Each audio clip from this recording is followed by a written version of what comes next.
ফিরে এলেন, কিছু জনকে বন্দী করে নিয়ে চলে এলেন। কথা কি বুঝতে পারছেন? কিছু জনকে বন্দী করে নিয়ে চলে এলেন। এইবার সাহাবারা জিজ্ঞাসা করছেন, আচ্ছা আমরা তো সংখ্যায় কম, যাদেরকে বন্দী করে নিয়ে এসেছেন তাদের দিয়ে বলছি, আচ্ছা একটা কথা জিজ্ঞাসা করি, আমরা তো সংখ্যায় অনেক কম তোমাদের থেকে, তোমরা তো আমাদের থেকে সংখ্যায় অনেক বেশি ছিলে, আচ্ছা তারপরে তোমরা হেরে গেলে কি করে বলো তো? কারা জিজ্ঞাসা করছেন? সাহাবারা জিজ্ঞাসা করছেন যাদেরকে বন্দী করে নিয়ে এসেছে, তোমরা আমাদের থেকে সংখ্যায় অনেক বেশি, তারপরেও তোমরা কিভাবে পরাজয় বরণ করে আমাদের হাতে বন্দী হলে?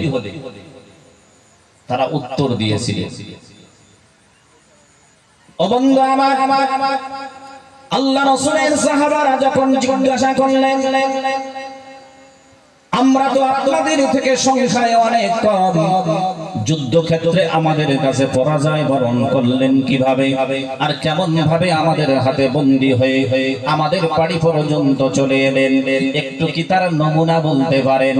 আল্লাহ রাসূলের সাহাবীদের কথা শোনার পর আল্লাহর ওই বান্দাগুলো উত্তর দিয়েছিলেন, ও মুহাম্মাদের সাথীবৃন্দ তোমরা শুনে নাও, আমরা দেবতাহীন ভাষায় ঘোষণা দিলাম, তোমরা যখন আমাদের প্রতিপক্ষ হয়ে আমাদের সামনে দাঁড়িয়ে তোমরা যখন যুদ্ধের প্রস্তুতি নিচ্ছিলে, যখন যুদ্ধ শুরু হয়ে গেল, ও মুহাম্মাদের সাথীরা তোমরা সকলে যখন একত্রিত ভাবে আল্লাহু আকবার ধ্বনি দিলে, তোমরা যখন আল্লাহর নামের ধ্বনি একবার দিলে, তোমাদের আল্লাহ নামের ধ্বনিটা আমরা আল্লাহর কসম করে বলি, আমরা তোমাদের আল্লাহর কসম করে বলি, তোমাদের আল্লাহ নামের ধ্বনিটা আমাদের কলিজায় এমন ভাবে আঘাত করেছিল, আমাদের পুরো শরীরটা থরথর করে কম্পন সৃষ্টি হয়েছিল।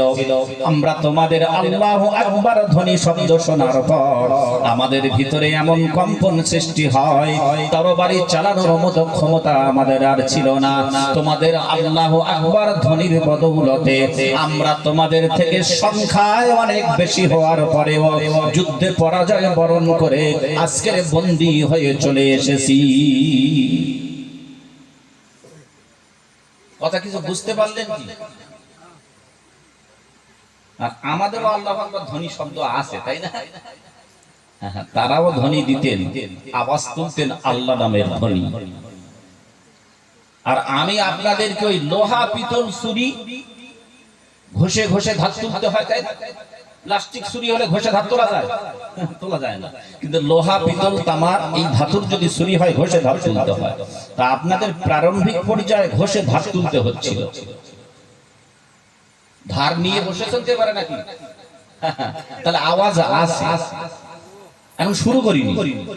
আসেন আমি যেখানে যাই বক্তৃতার প্রারম্ভে একটা করে আমলের কথা বলি। আল্লাহর প্রশংসা করলাম, আল্লাহর পরে পরে নবীর প্রতি শতকোটি শান্তির ধারা দরুদ ও সালাম অনার বলে বর্ষার মতো বর্ষিত হোক, বলেন আমিন। কি বললেন অনেকে? আমিন। হ্যাঁ আমিন। সর্বনাশ। যারা বলেছেন আমিন এটা আলাদা, আর একটা শুদ্ধ আছে সেটা হচ্ছে আমিন। আতে একটু টান, একটু টানে পার্থক্য কি হয়ে গেল, তাই না? আসমান জমিন ডিফারেন্স হয়ে গেল। যারা আমিন বলেছেন সর্বনাশ করেছে। উত্তর শুনবেন? হ্যাঁ আচ্ছা শেষের দিকে দেবো, এখন শুরু করিনি তো। সব উত্তর যদি প্রাথমিক পর্যায়ে দিয়ে দিই আপনার তো লেজ গুটিয়ে দেবেন তো। হবে হবে ইনশাআল্লাহ।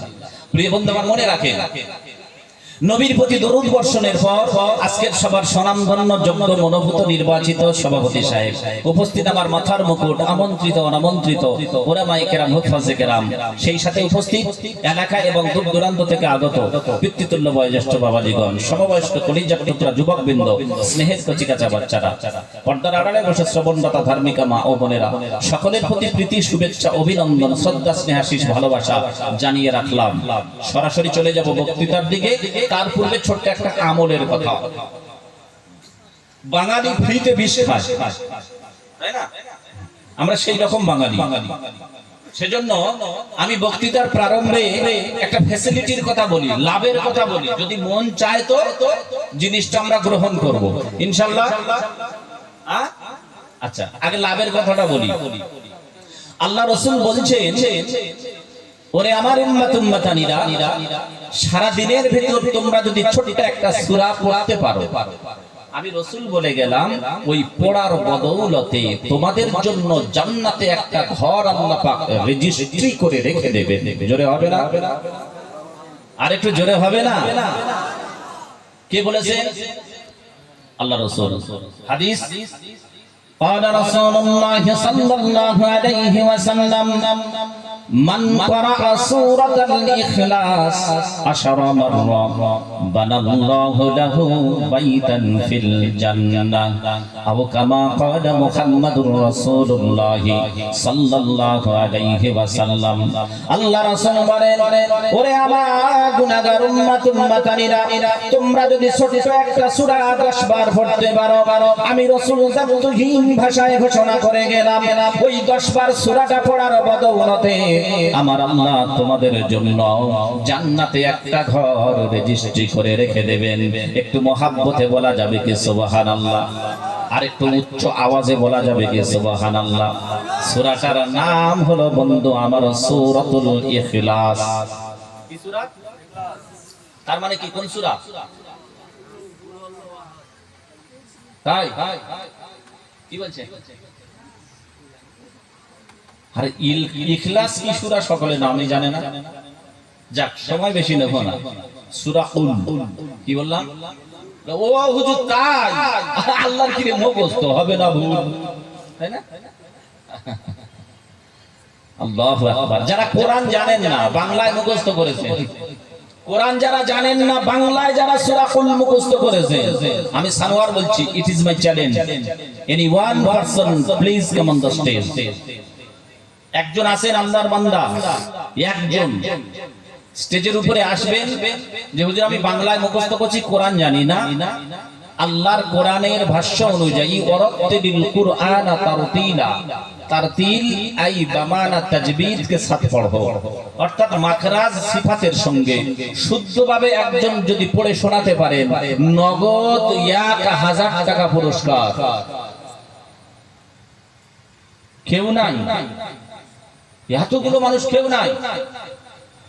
এতক্ষণ আপনারা দিয়েছেন, এইবার আমি দেব। টাকা আছে কাছে, পকেটেও আছে, ফোন পেতেও আছে, নগদ 1000।